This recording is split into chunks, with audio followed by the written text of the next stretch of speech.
پھر سورہ قاف میں اللہ تعالیٰ نے فرمایا فذکر بالقرآن من یخاف وعید، اے نبی قرآن کے ذریعے واضح و نصیحت کریں، جو بھی اللہ کی دھمکی سے ڈر جائے اسے آپ نصیحت کریں اس کتاب کے ذریعے۔ اور مزے کی بات آپ کو بتاؤں، صحیح مسلم میں حدیث ہے کہ نبی صلی اللہ علیہ وآلہ وسلم کہ جمعے کا جو خطبہ تھا وہ اکثر سورہ قاف ہی ہوا کرتی تھی۔ یہ سورت نمبر 50۔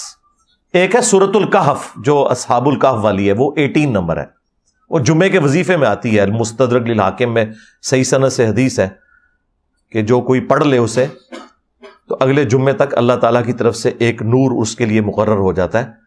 لیکن ایک سورہ قاف ہے، 2 نقطوں والا قاف، حروف مقطعات میں سے، سورت نمبر 50 پارہ نمبر 26 میں، مختصر سی سورت ہے، اس کے اوپر میری تفصیلی ویڈیو مسئلہ نمبر 59 ریکارڈ ہے جو میں نے پوری سورت اس میں کور کی تھی۔ کیا زبردست انداز میں اللہ تعالیٰ نے اپنا تعارف کروایا ہے، فکر آخرت اور جدید جو سائنٹیفک فیکٹس ہیں ان کے حوالے سے بھی میں نے تفصیلی گفتگو اسی سورت کے کانٹیکسٹ میں کی تھی۔ مختصر سی سورت ہے وہ، اس کی آخری آیت ہے یہ فذکر بالقرآن من یخاف وعید۔ تو مسلم شریف میں ہے کہ نبی علیہ السلام کی جو جمعے کی تقریر ہے وہ اکثر سورہ قاف ہوا کرتی تھی۔ آپ کی جمعے کی تقریر ہوئی قرآن سے ہی ہوتی تھی، ساری اسی کے سینٹرڈ ہوتی تھی۔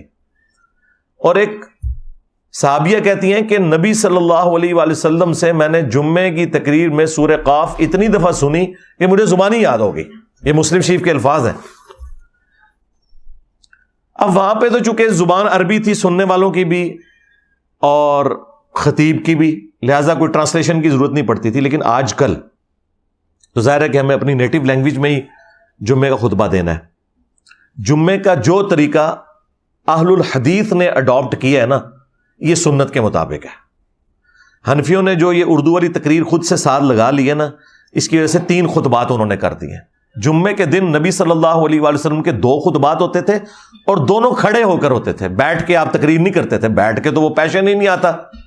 اب مسلم شریف میں حدیث ہے، جابر بن عبداللہ سے یہ حدیث روایت کی ہے امام باقر علیہ السلام نے، اور امام باقر سے سنی ہے امام جعفر علیہ السلام نے، کہ جب نبی صلی اللہ علیہ وآلہ وسلم ممبر پر چڑھتے تو آپ کی آواز بلند ہو جاتی، غصے میں اضافہ ہو جاتا، آنکھیں سرخ ہو جاتی، گویا کوئی جرنیل اپنی فوج کو تیار کر رہا ہو، اور پھر آپ فرماتے میں اور قیامت اس طرح ساتھ بھیجے گے جس طرح یہ 2 انگلیاں، اور پھر آپ کہتے اما بعد فإن خیر الحدیث کتاب اللہ وخیر الہدی ہدی محمد صلی اللہ علیہ وآلہ وسلم وشر الامور محدثاتها وکل محدثۃ بدعہ وکل بدعۃ ضلالہ وکل ضلالۃ فی النار۔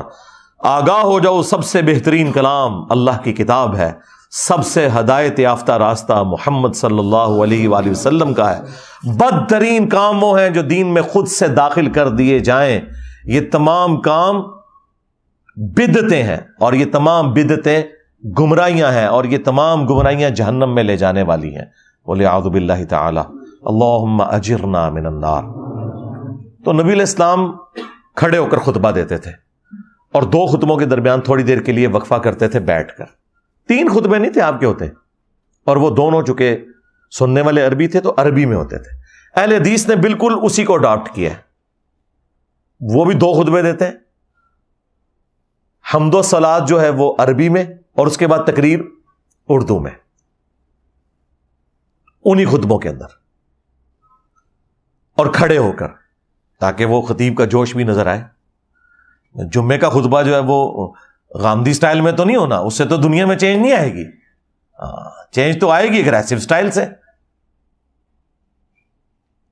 تو نبی صلی اللہ علیہ وآلہ وسلم کے اس پیٹرن کو اس اعتبار سے اہل حدیث نے جو جمعے کا طریقہ اڈاپٹ کیا، یورپ امریکہ میں وہ 2 خطبے انگلش میں ہونے چاہیے، حمد و صلات عربی میں ہو، باقی اس کی تقریر والا پورشن جو ہے وہ انگلش کے اندر ہو، اپنی نیٹو لینگویج کے اندر۔ سندھی ہیں تو سندھی زبان میں کریں، کوئی اردو بول کے کوئی دھونس ڈالنے کی ضرورت نہیں ہے، مسئلہ بات سمجھانا ہے۔ اگر کہیں پنجابی لوگوں کو بہتر آتی ہے، پنجابی میں خطبہ ہونا چاہیے اور کھڑے ہو کر 2 خطبے ہوں، اور اس میں قرآن بیان ہو، بابوں کی سٹوریاں بیان نہ ہو۔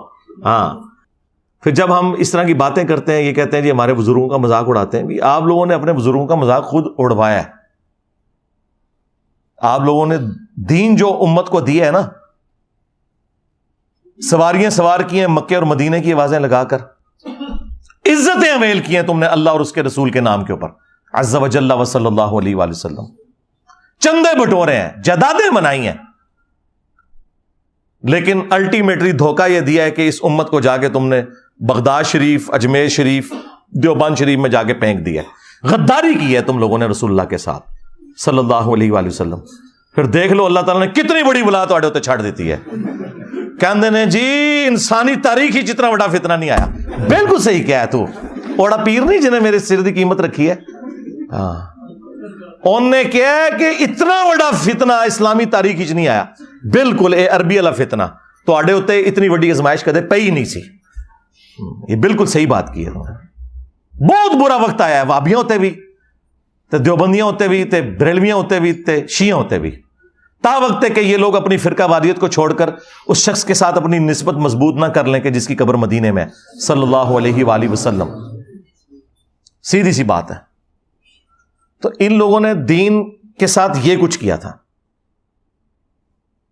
دین کو ٹیمپر کیا ہے انہوں نے. جامعہ ترمذی میں حدیث موجود ہے, سلسلہ احادیث صحیحہ میں شیخ البانی نے لی ہے کہ عدی بن حاتم, جو حاتم تائی مشہور فیاض تھے نا عرب کے,